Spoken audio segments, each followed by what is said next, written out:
हर व्यक्ति अपने आप में खास है। कई बार ऐसा होता है उसे भी इसका एहसास नहीं होता है। आज ऐसी ही एक कहानी जीवन की कीमत लेकर आए हैं। वह व्यक्ति उस पत्थर को लेकर सबसे पहले संतरे वाले के पास गया। भैया, इसकी क्या कीमत दोगे? संतरे वाले ने उस चमकदार पत्थर की ओर देखा और बोला, 10 संतरे दूंगा इसके बदले में। उस व्यक्ति ने संतरे वाले से माफी मांगी, कहा वह नहीं बेचना चाहता। फिर वह व्यक्ति उस पत्थर को लेकर सब्जी बेचने वाले के पास गया। भैया, इसे कितने में लोगे? सब्जी वाले ने पत्थर की ओर देखा और बोला, 1 बोरी आलू दूंगा। वह व्यक्ति माफी मांगते हुए बोला, भैया नहीं बेचना। उसके बाद वह व्यक्ति उस पत्थर को लेकर सुनार के पास गया और बोला, इसका कितना दोगे? सुनार पत्थर को अपने हाथ में लेकर बोला, 1 करोड़। इतनी कीमत सुनकर व्यक्ति ने अपना सर पकड़ लिया। सुनार फिर बोला, अच्छा 2 करोड़। वह कुछ नहीं बोला और क्षमा मांगते हुए बोला, उसे नहीं बेचना है। इसके बाद वह व्यक्ति कीमती पत्थर बेचने वाले के पास गया और बोला, भैया इसका क्या दोगे?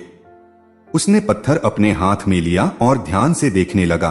उसके बाद उसने हरा कपड़ा निकाला और उसे धरती पर रखकर उस पर उसने रूबी पत्थर को रखकर दंडवत प्रणाम करने के बोला, भाई ये तो रूबी है, धरती पर बहुत ही दुर्लभ है। ये आपको कहां से लाए इस कीमती पत्थर को?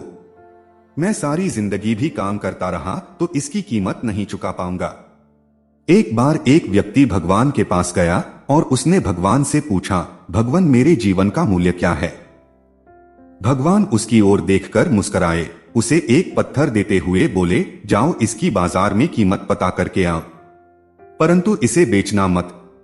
व्यक्ति असमंजस में था। वह वापस भगवान के पास गया और सारा विवरण उसने भगवान के समक्ष रखा और बोला, हे भगवान, अब बताइए जीवन की कीमत क्या है? भगवान ने कहा, इसके उत्तर आपको संतरे बेचने वाले, सब्जी बेचने वाले, सुनार और उस कीमती पत्थर बेचने वाले से मिल चुका है। तुम कीमती पत्थर की तरह हो सकते हो, एकदम बेशकीमती। लोग तुम्हारी कीमत उनकी जानकारी के अनुसार, उनके विश्वास के आधार पर, उनके मकसद के आधार पर लगाएंगे, उनकी इच्छा, उनकी जोखिम उठाने की क्षमता के आधार पर लगाएंगे। लेकिन भयभीत कभी न हो, एक दिन आपको आपकी सही कीमत समझने वाला अवश्य मिल जाएगा। भगवान की नजरों में आप बेशकीमती हैं। अपना आदर कीजिए। आप अद्वितीय हैं। आपका जीवन बहुमूल्य है। दोस्तों, आपने जीवन की कीमत मोटिवेशन कहानी पढ़ी। आपको कैसी लगी? कमेंट में अवश्य बताएं।